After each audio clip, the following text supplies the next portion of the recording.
네, 시장을 주도하는 글로벌 이슈를 심층 분석하고 투자의 방향성을 세워보는 시간이죠. 증시 항방 시간입니다. 김한진 이코노미스트 자리에 계십니다. 안녕하세요. 네, 안녕하세요. 네, 지난주에 6월 미국의 고용 상황을 파악할 수 있는 고용 지표가 발표가 됐습니다. 이 고용 지표는 연준이 이정표로 삼기도 해서 상당한 중요도를 띠고 있는데요. 그런데 글로벌 경기 침체에 대한 우려에도 불구하고 고용 지표 양호하다라는 평가들이 쏟아져 나오고 있습니다. 박사님께서는 지금 어떤 상황에 처해 있다고 판단을 하실까요? 네, 미국 경기는 뭐 조금 혼돈스럽죠. 말씀 주셨듯이 뭐 경기가 나쁜 것 같은데 고용 시장은 이보다 좋을 수 없을 정도로 실업률이 3.6%는 거의 완전 고용 상태고요. 실업자 한 명당 거의 2개꼴로 일자리가 지금 선택의 범위가 그렇게 넓을 정도로 일자리가 많습니다.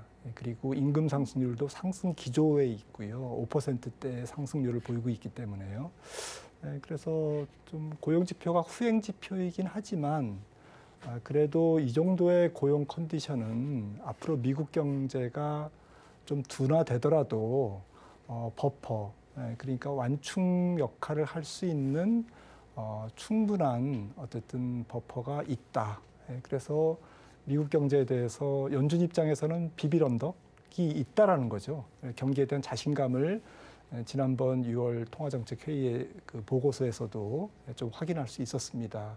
하지만 그럼에도 불구하고 미국 경제는 좀 슬로우 다운, 완전 둔화 상태에 지금 빠져 있고요. 내년에는 아마도 조금 기술적인 침체뿐만 아니라 전체적으로 좀 전미 경제 연구소라는 게 이제 경기 진단을 물론 사후적으로 내리고 있습니다만은 진단을 하는 민간 기구인데 아마 시간이 지나면 2023년은 미국 경기 침체의 해로 아마 규정을 할 거다. 그러니까 결국 지금 슬로우 다운, 그다음에 내년에는 경기 침체로 빠지는 이제 수순에 지금 그 와중에 있지 않을까 이렇게 생각을 하고 있습니다. 네, 시장의 판단에 대해서 이야기를 해주셨습니다. 네, 국내외 상반기 증시 악몽을 좀 겪었다라고 해도 무방할 만큼 계속해서 하락하는 추세를 보였는데요. 최근 계속해서 반등을 시도하고 있기는 하지만 쉽지 않아 보이고요. 이 미국의 CPI 발표와 이달에 FOMC 회의가 있기에 낙관하기는 또 힘든 상황으로 점쳐집니다. 먼저 5월의 CPI가 1981년 이후에 또 최고치를 기록했다고 하는데 6월 역시 우려할 수 없겠죠. 네, 우리 시간으로 이제 오늘 9시 반이 되겠네요. 네, 발표가 되겠지만 지금 뭐 조금 편차가 크더라고요. 제가 확인해 보니까 뉴욕에서도 컨센서스가 8.8에서 9.12까지도 지금 전망을 하고 있는데 아마도 뭐 예상대로 나오면 시장이 조금 뭐 반색하지 않을까. 그다음에 만약에 그런데 이제 뭐 한 9%대 물가가 나오면 살짝 시장이 충격을 받을 수는 있겠지만 사실은 6월 물가는 조금 어느 정도 예견돼 있는 부분이 있거든요. 네. 왜냐하면 물가 지수에 영향을 미치는 가장 중요한 부분이 휘발유 값인데 미국의 이제 소매 휘발유 기름값인데 이게 정확하게 6월 14일, 15일 정도부터 빠지기 시작했어요. 네. 5달러 넘었다가 이제 지금 4달러대로 내려오고 있는데 그러니까 이제 6월의 하반월에 어쨌든 기름값 상승이 6월 CPI, 소비자 물가에 영향을 준 것은 틀림없지만 이것은 지난 데이터라는 거죠. 그러니까 7월 달은 사실은 기름값이 많이 떨어져 있기 때문에 6월 중순 이전에 비해서는 그런 측면에서는 제 생각에는 약간 부담스러운 9%대 물가가 나오더라도 오늘 밤 주식시장이 아주 크게 흔들릴 가능성은 낮지 않을까, 낮아 보입니다. 이미 선 반영이 좀 되었다라는 말씀이시죠? 네, 지난 데이터다. 네, 좋습니다. 이 고용지표 호조가 있었습니다. 연준의 자이언트 스텝에는 다시 한번 힘을 실리게 됐었고요. 한은 역시 이에 주목하고 있습니다. 오늘자로 빅스텝, 자이언트 스텝을 네. 단행을 하면서 국내 경제 위기가 다시금 또 도래되는 것이 아닌가, 징후인가 하는 이야기들이 많거든요. 어떻게 생각하십니까? 네, 한은 역사상 최초의 빅스텝이라고 하더라고요. 네. 그래서 1.75%의 기준금리가 2.25%로 50bp 인상을 이제 단행했는데 하느니 아무래도 이제 지금 기대 인플레이션이 하는 총재께서 이제 발표를 들어보면 4%대 이제 그 기대 인플레이션을 꺾기 위해서는 조금 극약 처방 50bp 인상이 불가피했다라는 이제 당위성을 이제 발표를 했고요. 하지만 3, 4분기 후반부에 들어서는 확실히 물가가 안정될 것 같다. 저희가 분석할 때도 전체적인 글로벌 물가가 3분기를 고점으로 연말에 가까워질수록 물가가 잡히는 것은 좀 유력합니다. 잡힐 게 유력합니다. 그렇다면 지금 한국은행 입장에서도 선제적으로 50bp를 인상하는 거지 국제유가가 계속 상승만 안 한다면 당장 이제 8월 25일이 이제 다음 금통이고 또 12월, 10월, 11월 이제 올해 3번이 남았는데 총재께서도 말씀하셨지만 일단은 하는 입장에서 매파의 정점은 이번 달 7월 금리 인상이 가장 약간 50bp 인상이 서프라이즈한 거고요. 그 다음부터는 베이비 스텝으로 이제 밟아 나가면서 3번 인상이 만약에 이루어진다면 2.75에서 3.0까지 3번 인상하면 3.0 연말에 한국은행 기준금리가 2.75에서 3.0 정도에 도달하는 것은 불가피한 것이 아닌가 이렇게 생각을 합니다. 네, 한은의 이 추가적인 인상 전망에 대해서 이야기를 해주셨습니다. 그런가 하면 이달 FOMC에 이어서 다음 달 8월 25일이죠. 한은의 금통이 앞서 말씀해 주셨듯이 앞두고 있습니다.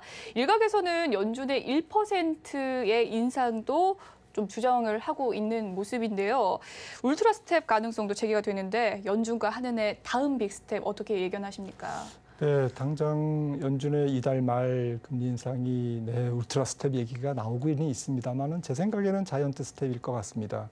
왜냐하면 연준 입장에서도 지금 유가가 7월 말 FOMC가 열리기 전까지 올라가는 추세면 뭐 또 생각이 바뀔 수도 있지만 일단 미국 내 소비자 휘발유 가격이 떨어지고 있기 때문에 집값이라든지 또 끈적끈적한 여러 인플레이션 요인이 있음에도 불구하고 일단은 가장 중요한 게 기름값이기 때문에 기름값이 안정을 보이는 상황에서 빅스텝을 하는 것은 조금 부담스러워할 거다라는 것이고요. 그래서 일단 8월에 FOMC가 없기 때문에 이번에 75bp를 인상하면 사실은 뭐 2.50이 이제 되기 때문에 기준금리가 2.50이면 사실은 경기를 조금 긴축시킬 수 있는 중립금리 수준이지 않습니까? 그러면 8월에 이제 한 번 더 이제 지켜보면서 물가 지표를 그러면서 만약에 이제 8월 달에도 국제 유가가 계속 지금 어제 많이 떨어졌습니다만 다시 또 뭐 110달러, 120달러 이렇게 가지만 않는다면 제 생각에는 연준도 어쨌든 매 발톱이 가장 날카로운 시기는 7월이다. 7월 말 이번 FOMC 회의가 될 것 같고요. 9월 달에는 다시 빅스텝 50bp로 돌아서고 11월, 12월에는 베이비 스텝 가능성이 있지 않을까. 그래서 연준은 아까 한국은행은 2.75에서 3.0 정도의 기준금리가 도달할 거로 말씀드렸는데 미국의 기준금리는 그러면 3.50%. 그래서 연말에는 한미 금리 차가 한 50bp 정도 차이 나는 정도로 마무리되지 않을까 이렇게 생각을 하고 있습니다. 네, 계속해서 기름값이 좀 중요하다라고 말씀을 해주셨는데 기름값의 안정을 보이는 상황에서 빅스텝은 좀 부담이 있다라고 말씀을 해주시면서 11월 이후에는 베이비 스텝 단행할 것이다라고 예측을 해주셨습니다. 어제 환율 얘기를 안 해볼 수가 없는데요. 좀 고점을 재차 경신하기도 한 상황인데 이 한은의 빅스텝으로 외국인의 셀코리아 행렬에 브레이크가 걸릴 수가 있을까요? 글쎄요. 근데 지금은 외국인들이 글로벌 자금이 환율, 그러니까 금리 차이보다는 킹 달러에 지금 영향을 받고 있는 것 같습니다. 지금 올해만 해도 연초 대비 달러가 15% 절상됐는데요. 달러 인덱스가. 유로화와 엔화의 약세 때문에 이제 촉발된 부분인데, 제 생각에는 달러가 이렇게 급격하게 강세를 보일 때는 그 의미는 글로벌 유동성이 급격하게 축소된다라는 의미고, 위험자산 시장에서 빨리 철수를 한다라는 얘기거든요. 그러면 지금 상태는 뭐 각국의 금리 차를 차분하게 따진다든지, 내지는 뭐 어느 시장이 더 유리하다, 불리하다, 뭐 이런 것들을 따질 겨를이 없는 것 같습니다. 네. 좀 비상 상황이고 거의 전쟁 상황이기 때문에 지금은 일단 달러가 조금 멈출 때까지는 일단 납작 엎드리는 글로벌 유동성도 그렇고 위험 자산에 대한 어떤 익스포저, 노출 비중도 일단 움츠려드는 그런 기간이기 때문에요. 일단 달러가 일단 조금 진정되는 게 유로화가 조금 일단 회복을 빨리 보이는 게 지금 우리나라 시장에서도 외국인들이 좀 매도세를 멈추고 조금 차분하게 대응할 수 있는 그런 계기를 제공하지 않을까. 이렇게 환율이 굉장히 중요한 것 같습니다. 네, 일단은 달러가 좀 안정화될 때까지 좀 보수적인 대응을 해야 네. 되겠고 유로화와 달러화의 안정이 우선이다라고 말씀을 해주셨습니다. 다만 이 금리 인상은 국내 기업에서 대출이자 증가라는 부담을 좀 작용하기도 하는데요. 이 하반기 주요 기업 실적에 적신호가 켜진 상황에서 이 기업의 타격은 어느 정도 예상하십니까? 네, 마침 뭐 대한항공에 있어 자료를 보니까 특히 중소기업의 뭐 이자 부담이 당연한 얘기지만 더 큰 걸로 나타났고요. 오늘 50bp 금리 인상으로 인해서 기업들의 이자 비용이 한 4조 달러 정도 더 부담이 증가할 것으로 예상이 되는데 특히 중소기업의 부담이 훨씬 더 큰 2조 5천억 달러, 8천억 달러 정도로 큰 상태로 지금 파악이 되고 있고요. 아무튼 지금 금리가 계속 그 큰 보폭으로 올라가고 있기 때문에 한 개 기업 또 한 개 가게 조금 신용 위험이 급속도로 올라갈 가능성이 지금 높고요. 이런 부분들은 폭넓게 전체적인 거시 상황을 조금 안 좋게 할 수 있습니다. 그래서 지금 우리나라 GDP 대비 가계부채는 100%고 처분 가능 소득 대비로는 거의 170%거든요. 그래서 이 부분이 가계 신용도 문제지만 전체적으로 내수 경기, 소비 경기를 급격하게 위축시키는 요인으로 작용할 것 같고요. 이런 부분들은 내년도 수출 경기의 둔화와 더불어서 내수 경기에 좀 추가 둔화 가능성, 그러니까 내수와 수출을 같이 또 침체시키는 안 좋은 어쨌든 부담으로 작용할 것으로 예상이 됩니다. 네, 기업들의 타격 이야기까지 좀 살펴봤고요. 다음으로는 글로벌 증시의 좀 큰 흐름 점검해 보도록 하겠습니다. 투자자분들을 위한 실전 전략을 세워보는 시간인데요. 상반기 개인 투자자들이 받아본 성적표 정말 안담한 수준이었습니다. 특히나 주요 성장주와 기술주들의 하락세가 유난하게 또 두드러진 상반기였는데요. 하반기 추가 하락의 가능성은 어느 정도 보십니까? 네, 저는 뭐 추가 하락폭은 뭐 크다면 크지만 조금 어느 정도는 우리가 지금 예상하고 있는 악재들이 한 8, 90% 정도 다 주가에 반영돼 있기 때문에 마지막 추가 확인 정도의 어떤 그 추가 하락이 불가피할 수는 있겠지만 그 하락폭은 한 10% 정도에 그칠 것이다 이렇게 생각을 하고 있고요. 그래서 코스피 기준으로는 최대로 많이 떨어져도 2100 정도. 좀 뭐 지금 시청하시는 분들은 굉장히 좀 부담스러우시겠지만 놀라시는 분들도 네, 있을 것 같아요. 네. 어쨌든 최악의 경우에 이제 그럴 정도. S&P 500 기준으로는 뭐 한 3200 정도 이렇게 정도가 한 10% 이내에 이제 추가 하락이 남아 있을 것 같은데 문제는 주가가 이제 조금 진바닥을 조금 형성을 해서 찍어주면 종목별로는 이제 좀 올라가는 종목들이 나올 거거든요. 그러니까 투자를 하시는데 조금 좀 부담은 훨씬 좀 숨 쉴 공간이 있다 그럴까요? 일단 지수 전체가 좀 바닥을 좀 잡아주면 종목별로는 상승 종목도 좀 연출되면서 시장이 좀 순환매를 보이지 않을까. 하지만 이번 경기 침체가 적어도 한 1년 이상 지속될 내년까지 지속될 것으로 본다면 아무래도 이번은 주가 지수 전체가 넓은 U자형이거나 아니면 조금 후폭풍이 있다면 W자형 이런 정도의 어떻든 좀 손쉽게 올라가지 못하는 그러니까 베어마켓 랠리는 계속 나오겠지만 랠리를 보고 쫓아가면 조금 더 실망하는 네. 이제 그런 국면이 반복될 가능성이 있거든요. 경기 구조상. 그래서 어쨌든 좀 뱃을 짧게 잡고 손실을 조금 만회하는 쪽에서 트레이딩을 하시면 좋지 않을까 이렇게 생각을 합니다. 네, 이 투자 전략에 대해서도 살짝 얘기를 해주셨는데 코스피의 이 바닥권을 2100으로 잡아주셨고 S&P 500 지수는 3200선 네. 내다봐 주셨는데 일단 진바닥을 형성해 가는 과정이 중요한 것 같습니다. 인플레 정점 하기 전까지는 현금 비중을 좀 확대를 하는 것이 좋을까요? 아니면 일부 섹터의 저가 매수의 전략이 유효하다고 생각을 하시나요? 네, 만약에 지수 바닥이 조금 빨리 온다. 그러니까 추가 하락이 빨리 뭐 이렇게 시장을 엄습한다면 좀 적극적인 매수에 나설 필요가 있다라고 생각을 하고요. 그렇지 않고 조금 지지부진하면서 계속 박스권 장세나 아니면 저점을 다지는 모양 이런 게 조금 유지가 된다면 제 생각에는 여전히 현금 비중을 조금 높게 가져가면서 가능한 많이 가져가면서 기술적 반등 시마다 좀 포트폴리오를 조금 PER이 높고 실적이 조금 부진한 종목에서 빠져나와서 PER이 낮고 좀 배당 수익률이 높고 그리고 좀 안정 성장 혹은 뭐 필수 소비재나 사실은 뭐 임의 소비재보다는 자동차나 이런 임의 소비재보다는 필수 소비재, 음식료라든지 또 인플레이션 상황에서도 어닝이 기업 이익이 꾸준하게 날 수 있는 그런 기업들 중심으로 포트폴리오를 조금 전환시키는 그래서 조금 낮은 PER로 계속 도망가는 이제 그런 전략이 좋을 것 같습니다.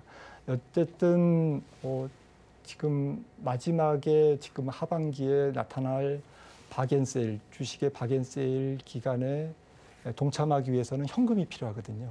그래서 그런 현금 비중을 좀 알뜰하게 확보해 놓고 조금 견뎌내셔야 되는 그런 구간이 아닐까 이렇게 하반기를 내다봅니다. 네, 하반기 투자 전략에 대해서도 이야기를 해주셨습니다. 현금 비중을 무엇보다 좀 확보를 하는 것이 중요하겠다라는 생각이 드는데요. 올해 상반기를 한번 종합해 보자면 국내외 에너지 섹터가 좀 주도를 하는 양상을 보였습니다. 또 식량난과 관련해서 식량 관련주들 주도주를 보였는데요. 금리 인상 시기에 방어주로 주목받았던 금융주가 좀 추락하면서 제약바이오주가 새로운 방어주로 급부상한 바가 있죠. 최근에 좀 올라오고 있는 추세인데 하반기 포트폴리오는 어떤 섹터별로 좀 비중을 가져가야 한다고 생각하십니까? 네, 미국도 이제 당장 JP모건부터 실적 발표가 있는데요. 전체적으로 경기가 안 좋을 때는 은행들이 충당금을 많이 쌓기 때문에 조금 실적이 부진할 가능성이 있기 때문에 좀 금융주보다는 아까 말씀드린 좀 필수 소비재 그리고 안정된 배당주 이런 쪽으로 조금 포트폴리오를 좀 바뀔 필요가 있고요. 하반기에 전체적으로 조금 한국과 미국과 중국의 기술주는 저점 매수를 노려봐야 될 것 같아요. 그래서 네. 이런 종목은 또 경기가 우리가 생각하는 것보다는 좀 빨리 불황에서 탈출할 수도 있지 않습니까? 뭐 저희들의 예측이 다 맞는 건 아니니까 그런 측면에서 조금 PER이 낮고 앞으로도 지금 4차 산업 시대를 장기간 이끌어갈 수 있는 PER이 가령 20배 정도 아래에 있는 그런 글로벌 한미 중국의 기술주들은 이번 하반기에 조금 싸게 살 수 있는 기회를 노려봐야 될 것 같고요.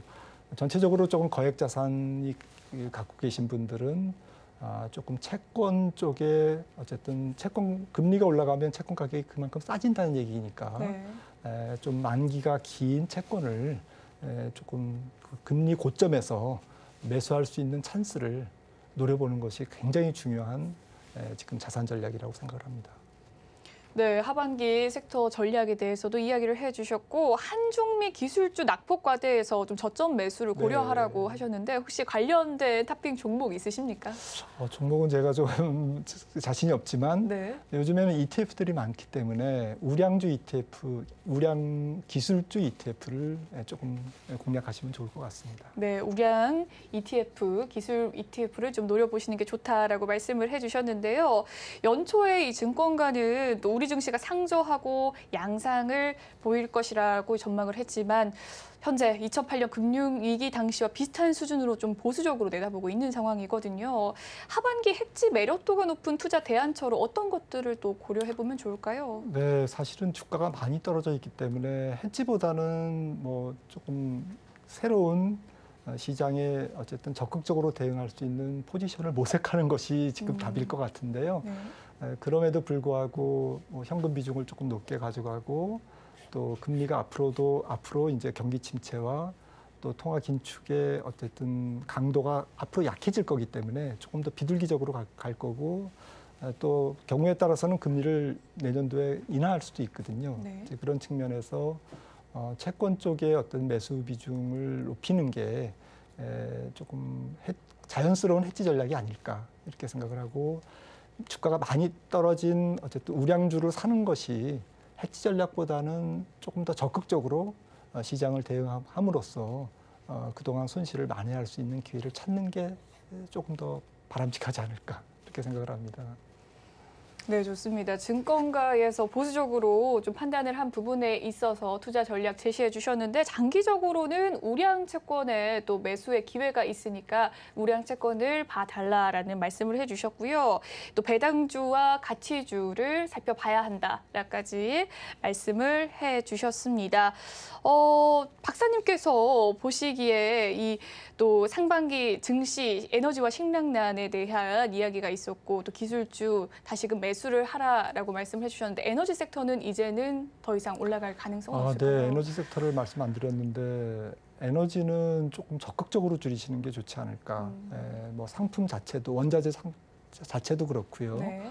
또 원자재와 관련된 주식, 뭐 정유지라든지 석유 채굴 주식이라든지 이런 주식들은 적극적으로 좀 줄이시는 게 어떻지 않을까.